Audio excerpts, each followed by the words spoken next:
Résumé du livre L'obstacle et le chemin de Ryan Holiday. Ryan Holiday est un auteur et entrepreneur américain. Dans son livre, il partage une méthode et un cadre pour comprendre, apprécier et surmonter les obstacles de la vie.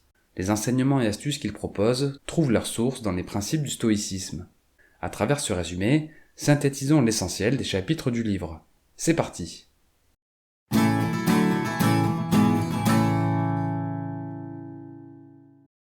En introduction, Ryan Holiday explique que nous vivons dans une période d'abondance. Nous avons trop de choses, trop de technologies, trop de malbouffe, trop de tentations qui dictent notre façon de vivre. Or, les époques fastes appellent à la mollesse. Nous nous ramollissons et perdons notre aptitude à affronter les inéluctables difficultés de la vie. Pour vaincre les obstacles, 3 disciplines sont à maîtriser.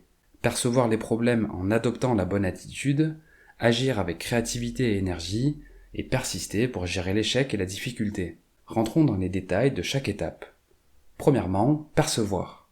En cas de difficulté, il est préférable de rester calme et imperturbable.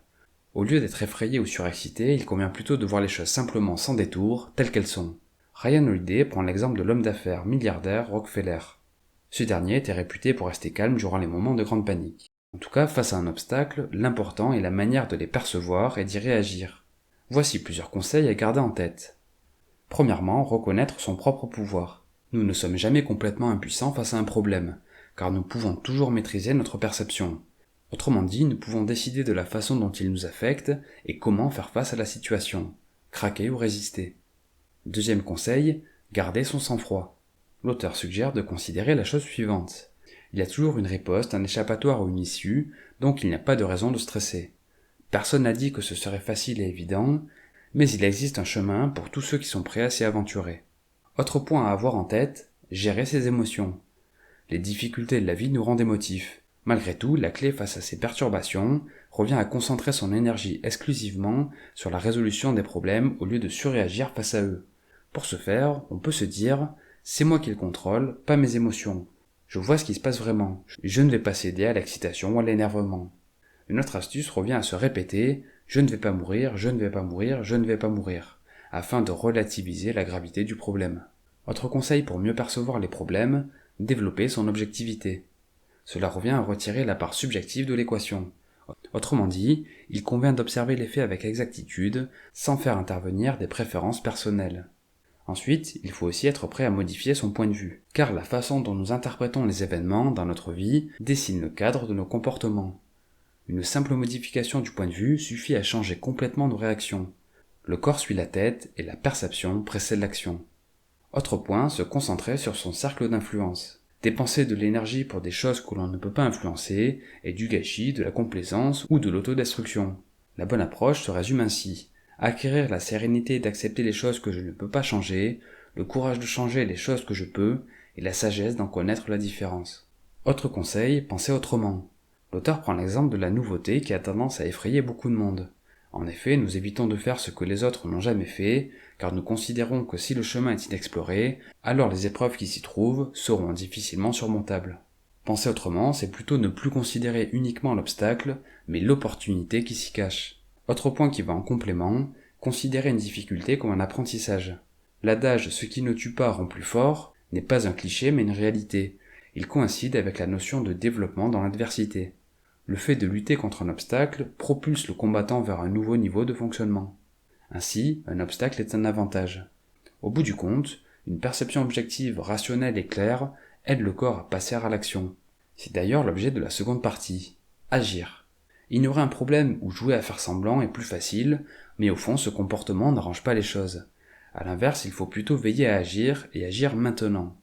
Ryan Holiday entend par là s'appliquer avec enthousiasme et créativité à résoudre le problème par l'action appropriée. Cela passe par 3 impératifs. Avancer, persister et réitérer. D'abord, au lieu de rien faire, il est impératif de rester en mouvement. Cela nécessite de créer de l'élan et l'entretenir. Il faut chercher à avancer, même si toutes les conditions sont insatisfaisantes et que l'on ne se sent pas prêt. Concernant le fait de persister, on peut noter que le génie est souvent une question de persévérance déguisée. L'idée est de tailler et ciseler les difficultés jusqu'à ce qu'elles disparaissent. L'auteur donne ainsi 4 maximes. Ne jamais se presser, ne jamais s'angoisser, ne jamais se désespérer et ne jamais s'arrêter net. Enfin, il vaut mieux trébucher souvent mais ne jamais tomber. Pour surmonter les inévitables déconvenues, Voici les comportements à adopter. Ne jamais être fixé dans une position, ne pas avoir peur de perdre un peu de son investissement, ne jamais être amer ou honteux, et ne jamais rester longtemps hors jeu. Autre conseil pour agir, suivre le processus. L'objectif est de se focaliser sur la tâche à faire sur le moment, puis passer à la suivante, ainsi de suite. Si la tâche est trop difficile, une approche consiste à la diviser en de plus petites étapes. En tout cas, il vaut mieux se concentrer sur le processus de réalisation, sans s'inquiéter des résultats et de la récompense. Autre point, bien faire son travail.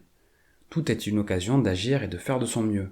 Chaque tâche, de la moins qualifiée à la plus technique, doit être réalisée avec le plus grand soin, en toute honnêteté et en faisant de son mieux. Conseil suivant, faire ce qui fonctionne. À ce sujet, Ryan Holiday suggère d'être prêt à contourner le règlement, faire du pied de nez aux autorités, voire même faire quelque chose de fou ou de désespéré si nécessaire. En parallèle, il convient de faire la distinction entre l'essentiel et le superflu. Penser progrès et non perfection. Autre point allant de pair, se contenter du plus efficace. Pour l'auteur, il vaut mieux se contenter de ce qui marche, car l'important n'est pas d'éparpiller ses forces. Au même titre, il faut éviter de perdre son énergie dans des batailles menées par l'ego et la fierté. Conseil suivant, contourner les problèmes. Parfois, la retenue est la meilleure action. Au lieu de s'obstiner par ego dans une voie vouée à l'échec, il est préférable de reculer ou contourner l'obstacle. Cette approche est difficile car elle exige de l'humilité. Autre recommandation, canaliser son énergie. Pour s'immuniser contre les facteurs inhibants qui nous empêchent d'avancer, l'auteur recommande d'adopter l'approche suivante. Être décontracté physiquement et faire preuve de retenue mentale. Dernier conseil, profiter des catastrophes. C'est au moment où tout le monde prévoit une catastrophe que la persévérance est la plus profitable, car c'est lorsqu'on s'y attend le moins que nous pouvons agir rapidement et inopinément pour arracher une grande victoire. Ryan Holiday conclut cette partie en recommandant de s'attendre à ce que rien ne marche comme prévu. C'est pourquoi il est important d'apprendre à accepter les déconvenus et être prêt à faire preuve de volonté. C'est l'objet de la dernière partie, vouloir. Une maxime des stoïciens dit « supporte et abstiens-toi ». Autrement dit, résister au lieu de se lasser et s'éparpiller. Pour l'auteur, il s'agit d'une des compétences les plus difficiles à acquérir. Voici plusieurs conseils pour développer sa force de volonté. Premièrement, se bâtir une citadelle intérieure. Ryan Holiday entend par là qu'il faut suivre le principe « un esprit sain dans un corps sain ». Cette approche requiert de développer sa force mentale par l'exercice physique et sa force physique par un entraînement mental. Autre conseil, anticiper en pensant négatif. Il faut toujours être préparé aux perturbations et les intégrer à ses projets. La clé est de se préparer à la victoire, mais surtout à la défaite. C'est pourquoi il est indispensable d'anticiper, en cherchant à savoir ce qui pourrait clocher avant de se lancer. Autre recommandation, accepter et avancer. Les stoïciens nomment cette attitude l'art du consentement. Lorsque la cause d'un problème n'est pas de notre ressort, il vaut mieux l'accepter et avancer. L'objectif est d'arrêter à se battre contre les forces que l'on ne maîtrise pas et simplement de faire avec. Autre conseil, apprécier le destin. Après avoir anticipé la situation, accepter les choses qui ne sont pas de notre sort, l'étape suivante consiste à apprécier ce qui nous arrive et y faire face avec un inépuisable enjouement. Autre principe essentiel, persévérer. Parfois, il faut simplement serrer les dents, tenir bon et garder le cap. Autre point, agir conformément à ses valeurs. Lorsqu'on désespère, on ne montre pas forcément notre meilleure facette. Cependant, il ne faut jamais s'abaisser au point de devenir quelqu'un qui ne nous plaît pas. Il faut conserver une solide base morale et civique. Pour rester héroïque, l'auteur suggère d'arrêter de placer je devant les événements, d'adopter une vision d'ensemble et d'aider les autres. Autre principe, méditer sur sa propre finitude. La mort ne rend pas la vie intéressante, mais elle lui donne un but. Réfléchir à sa propre mort aide à clarifier ses priorités. Une bonne question à se poser peut être « Que changerais-je dans ma vie si l'on m'annonçait que j'avais un cancer ?» Enfin, dernier conseil, se préparer à recommencer. La loi de la nature ne s'arrête jamais. Une fois un obstacle vaincu, un autre apparaît.